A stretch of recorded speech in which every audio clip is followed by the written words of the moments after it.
Hello, this is Linda Vettrus-Nichols, and I have with me the most amazing man, Terry Earthwind Nichols, my sweetie. Hello, lover. Hello, lover. Here Here we, here we are again. we go, here we go. So we're going to go over the story of Manawi and Joyous Body, Wild Flesh from the book Women Who Run with the Wolves. We're actually not going to go through the stories. You get to go out and read that book because it's cool. So let's get going. Now, here's a picture of you with our sweet puppy Marshall, who we just put away for a while, huh, lover? Passed over the Rainbow Bridge last month. Yeah, that was sad. So this is him when he was a little guy. And he held some extra male energy around here for you, didn't he, sweetie? Yeah, I did. All right. So what comes up for you from Manawi and Joyous Body, Wild Flesh? What did you like about those? In Manawi, the dog becomes very self-sabotaging and almost ADHD. He's easily distracted from his dedicated task that he's trying to do, Right. and fails two or more times, which creates in our work repetitive behavior.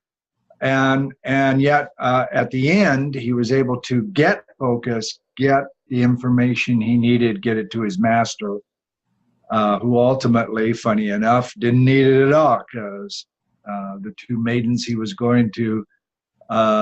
he wanted to marry were already set to marry. Yep. They were just waiting for him, weren't they? Yeah. Joyous Body is an interesting read in that, different societies around the world place different values on the physical body, particularly women. And men too. More and more this is coming out. And I think the examples in the story of the very tall women in Mexico, for instance, and the whole community with people with a space between the two main front upper teeth, Yeah, that was the African friend, yeah, of Clarissa Pinkola Estes. She has a Mexican heritage. Mm-hmm. Yeah, in America, she was looked down upon. In certain societies, almost evil. And yet she found her tribe, and everybody's like that, and they welcome her, and it's very normal. It's an opening to God. Yeah, it's a blessing. Yeah, the spiritual family, the spiritual tribe. And we think we're like so stuck in our own families. It's like, no, you get to choose your family. Oh, you don't get to choose your family. Yeah, you do. So go find them, choose them. Yeah. Have your back, right? Yeah. I love it. Be who you are, if that's who you want to be, or be who you want to be. It's your choice. Yeah. There isn't any good choices. There isn't any bad choices, simply choices. And we can change our mind. But the big thing, like you and I teach our clients and stuff is you can't give what you don't have. So if you have inner beauty and confidence and peace, you'll give that. You'll give it up. And it'll come back to you many times over. And we've demonstrated that with a lot of our clients. Mm-hmm. Yeah, author Paul Levert, the author of Embodying the King's Code. Oh my gosh, she's like such a great example of seeing love in others and herself, of course, and then just reflecting that. It's beautiful work that she's doing as a galactic shaman. She is. I love it. All right, so story in your head. That was interesting. How when the dog was going back to see if he could find out the girls' names, because the father had said, no, you're not marrying them, until you tell me. Have to guess their names, So the dog ran back because he just liked them, and he was listening in too, and he heard the names, and then he took off, right? And so he had his intention of what he's going to do, and then some lion has left this nummy bone, and it's like, whoa, bone, right? And the story in his head is, well, I'll just stop for a minute, right? And what happens, he gets back to Manawi, and he's like, oh, because by that time he had forgotten the names. I love that. How about story in your head? What does that mean to you, in the work that you do with clients? Well, in repetitive behavior, we have found in our research that if something replays in your head enough, that movie player keeps rolling. We'll talk about that in a little bit too. Right. If you don't know that you have an on-off switch, much less where to find it. And so the story in your head gets to play as much as it wants. Mm-hmm. And the more you react to it in a level of vibration, so to speak, the more the mind and the deflection system that we'll talk about thinks that that's normal. And over years and years and years, as you grow up and later into your life, that is the normal for you. Yeah. So, but all the time, there are most afflicted clients, all the time, they keep thinking there's got to be a way to stop this. Yep. And they're aware, but they're just not aware, not able to come up with a how. Yeah, absolutely. And then that can just lead into mental challenges or even labels like PTSD or suicide ideation, having that story playing in your head all the time. And it definitely leads to procrastination, and which is very much a part of self-sabotage, right? Right. Absolutely. I would agree. And then it's not your fault. That's the best part, right? There's something that happened or something that someone said that was painful, and walled it off and put this almost dragon-like something around it so that you're not reminded of what it is. And our ideal clients are the ones that go, yeah, I can't really remember very much from when I was young, right? Absolutely. Absolutely. Amnesic in its makeup by that time. And we're finding that it usually happens pre-language, which is also really interesting, right? And a bigger tragedy. Something happens to you, what do you say to mom and dad? You don't know what happened. Yeah, absolutely. Okay, and get off the merry-go-round. That's kind of alluding to your life for sure. You want to touch on that? Right. My life was that merry-go-round, up and down, up and down, up and down, but over and over and over again.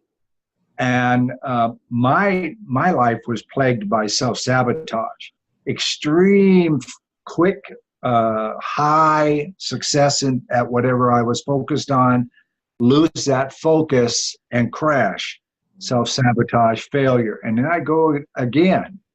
And it just seemed like I was on a merry-go-round and I couldn't get off. So the example of get off the merry-go-round is very poignant to me.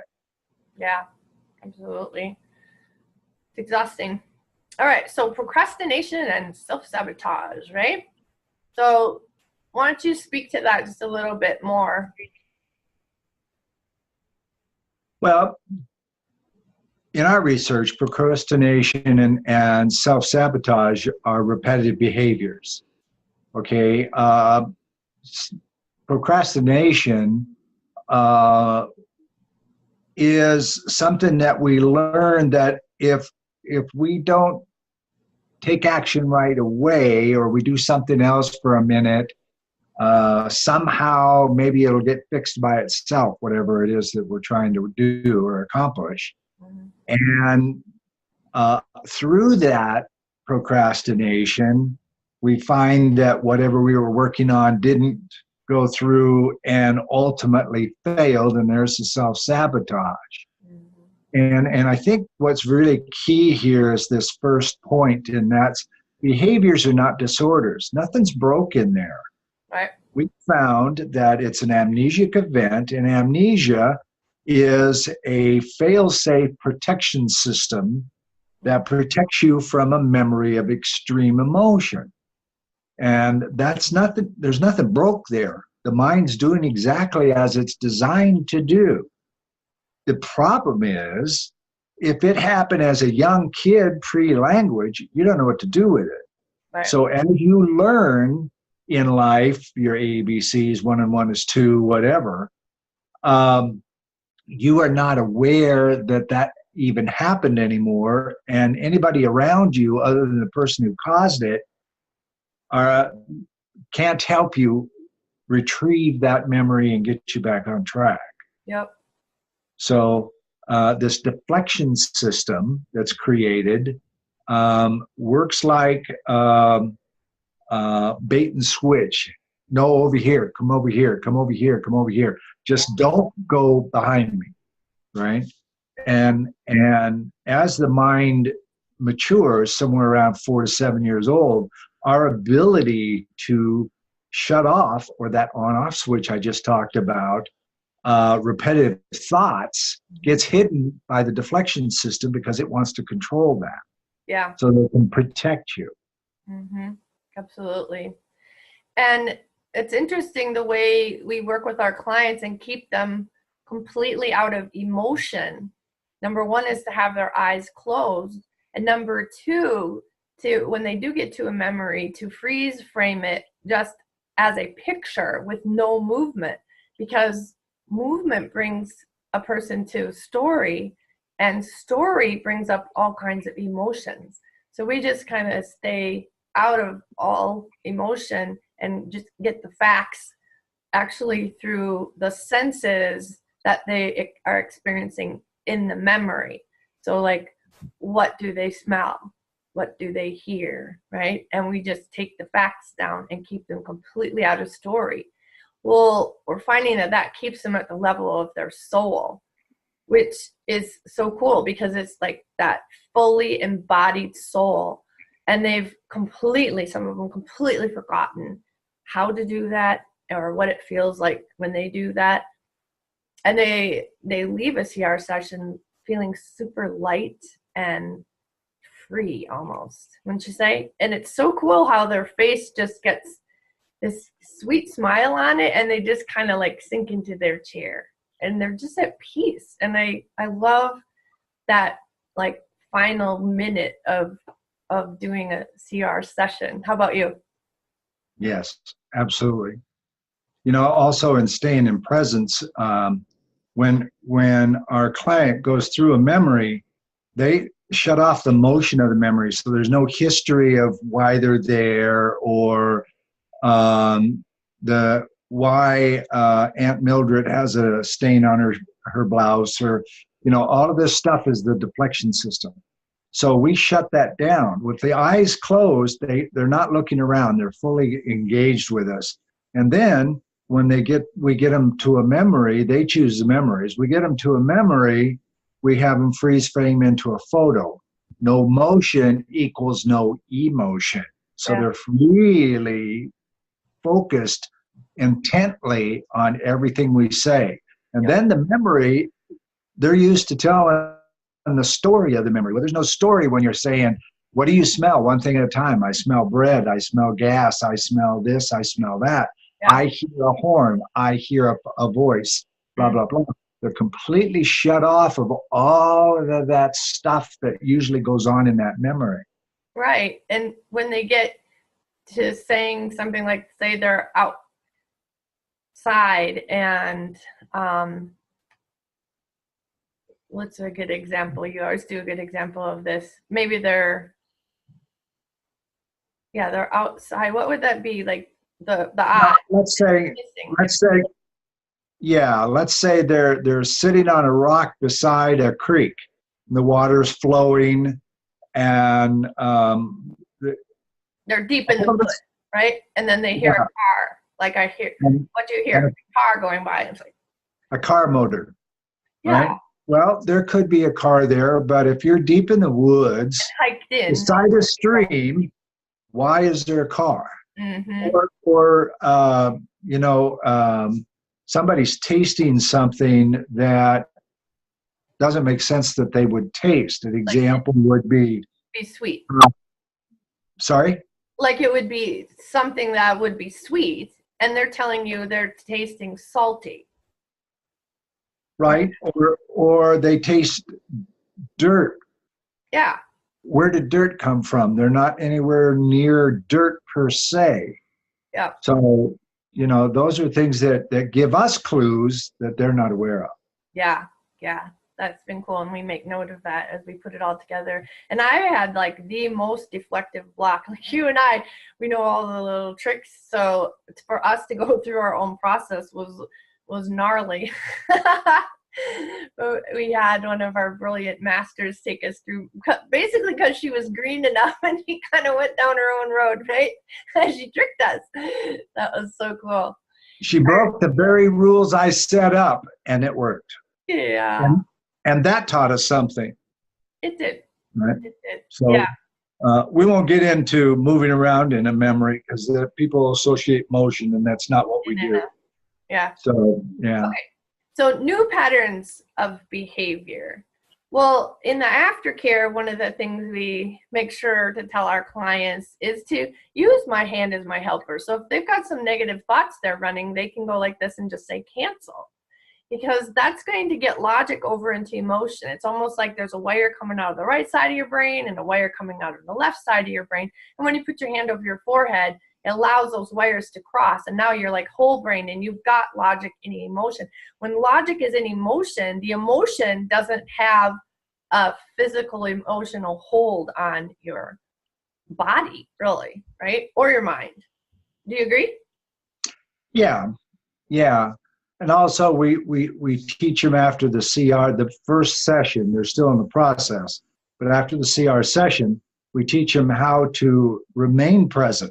Yeah. If something triggers them, what to do about that quickly, so that it doesn't set a new pattern of behavior.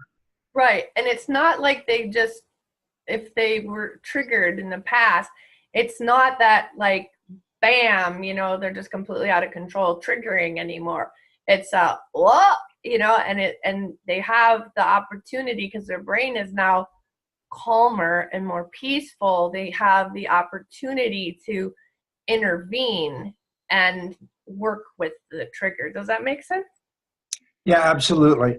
And we tell people, when you come out of the CR session, the original personality you came into this world is intact.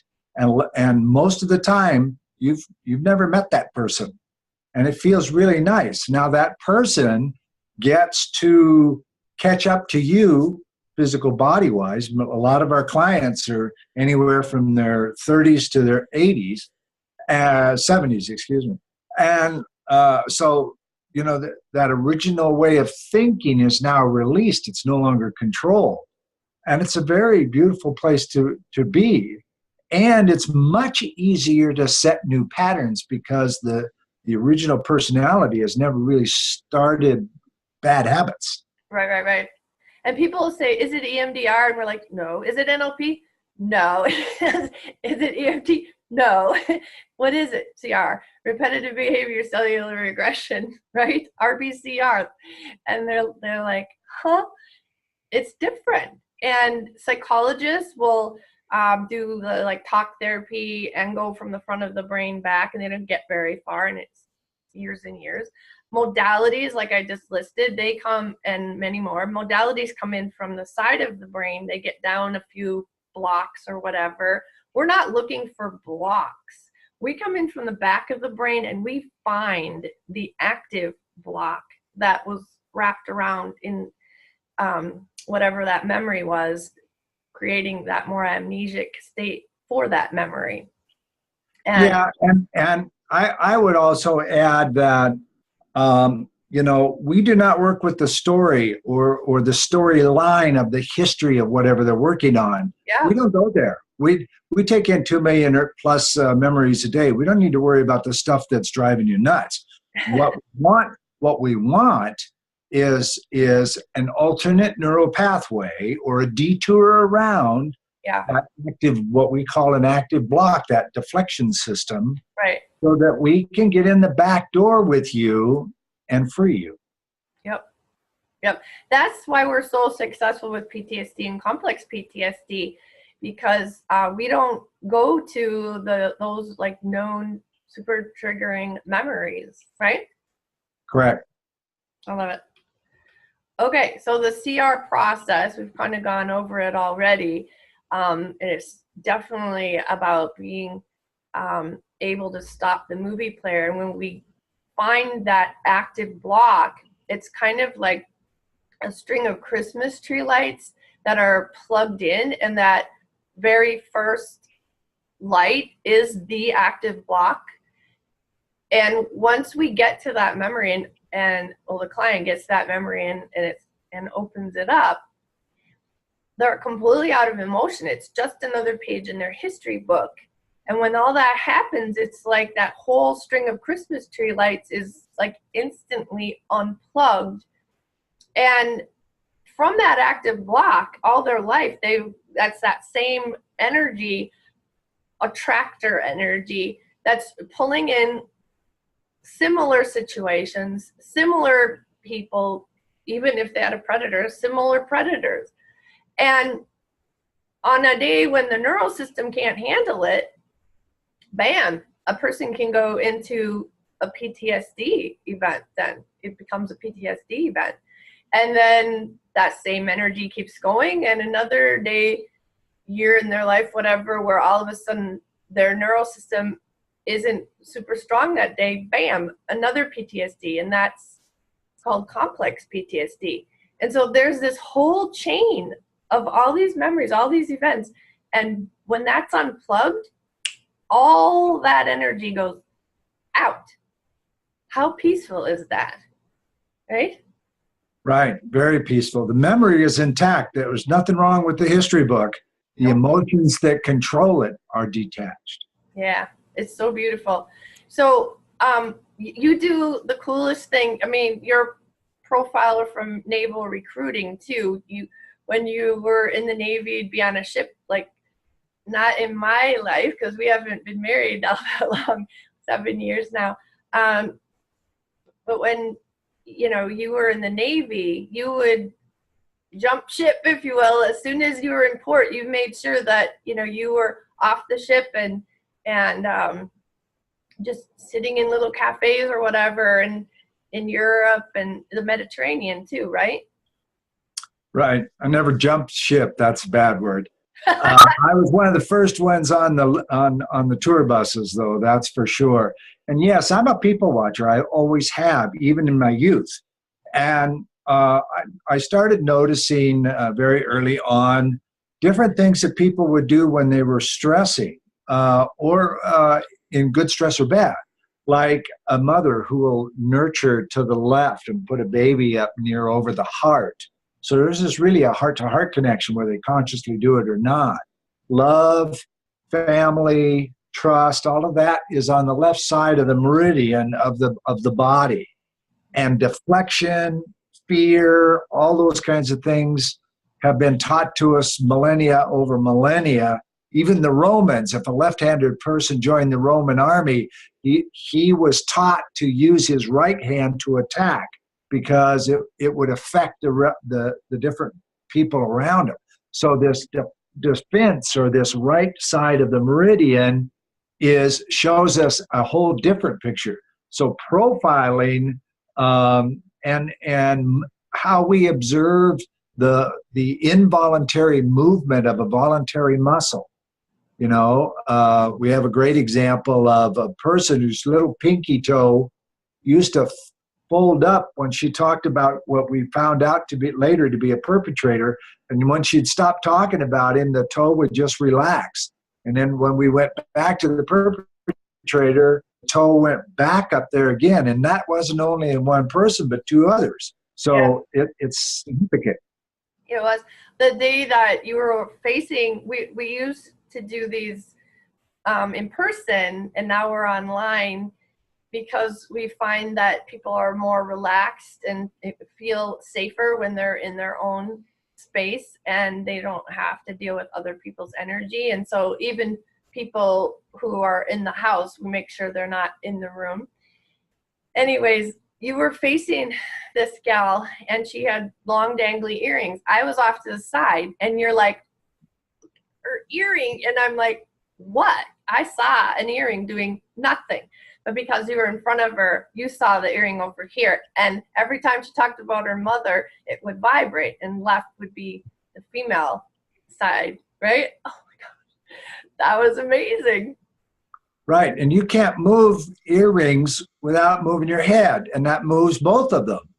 But for this woman, the nerve endings in her earlobe would fire, and it would move that one earring whenever she would talk about her mother. Yeah, and that was the day that it really hit me that we really are at that cellular level.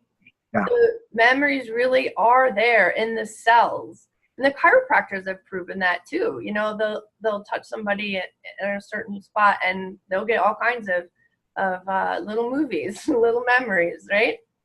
Yeah. Interesting. Okay. Mm-hmm. So we use the five senses. Do you want to touch on that? Because you have a certain order for the senses. Do you want to explain that? Well, it's a known fact that smell is the number one trigger for memory recall. Right. So in the first memory, we always start with an inventory of, please describe for me what you smell, one thing at a time. Yep. And then that is followed in succession through the other four senses in order of what I researched to be the next most common trigger, etc. So hearing, taste, sight, etc. Mm-hmm. Touch. And then over time, touch, we found that we needed to break touch out into two questions. What are you touching and what's touching you? We won't get into that today, but it was very interesting. And sight, what do you see in no particular order? Just what are you aware of immediately in this memory that you're in? And then I want you to tell me everything that's in that memory all the way around you. Yeah. Very interesting. Very. And then longer into time, two more questions were added. What's above you? What's below you? Yep. Very interesting responses to those. Yeah, because usually with trauma, you leave your body. So when we do that 360 view, you can't be in your body to see it. And they weren't. They saw it from, above, if you will. So they can tell you what's behind them all the way around the clock, around them. Does that make sense? Yeah, and when they're going around 360, they're only level. And so what's above you, there could be what turns out to be a perpetrator in a couple of cases, yep, in a tree above them. And in a couple of circumstances where the perpetrator was laying at their feet, not in their level, but they were there. And so we found them that way. Yep. And that all really translates into healthy detachment too. Detaching from being the person viewing, being the observer to being the observed, right? It's actually in the, according to David Hawkins' work, that's the vibration level of enlightenment. Cool. All right, sir. You have a very cool gift. Repetitive behavior, cellular aggression, and these are excerpts from the journal entries that our clients have graciously donated to that project. And do you want to just give a little bit about maybe Allie's story or something? An outcome? Or do you want me to? Well, yeah, you can if you want. Well, Allie, 16-year-old, that's the youngest that we've taken someone through so far. There was a house fire in the neighborhood, and there were these she ended up with PTSD for 2 months straight, couldn't get to sleep. Thank goodness it was summer. And by the time we caught up with her, it had been 2 months. So do you want to say anything more about how like Allie's outcome was like so incredible that she didn't trigger even when I interviewed her on her PTSD story, which is something we don't normally do, and she hasn't triggered since. Right, right. She is an outstanding example, and she realizes it too, and is proud to be part of this. Yeah. That later on, as I mentioned earlier, when we help you get into that memory and neutralize the emotion, it's just a memory now. And so going back to it the first time can be kind of nerve provoking until you're there. And then you go, oh, yeah, I'm okay.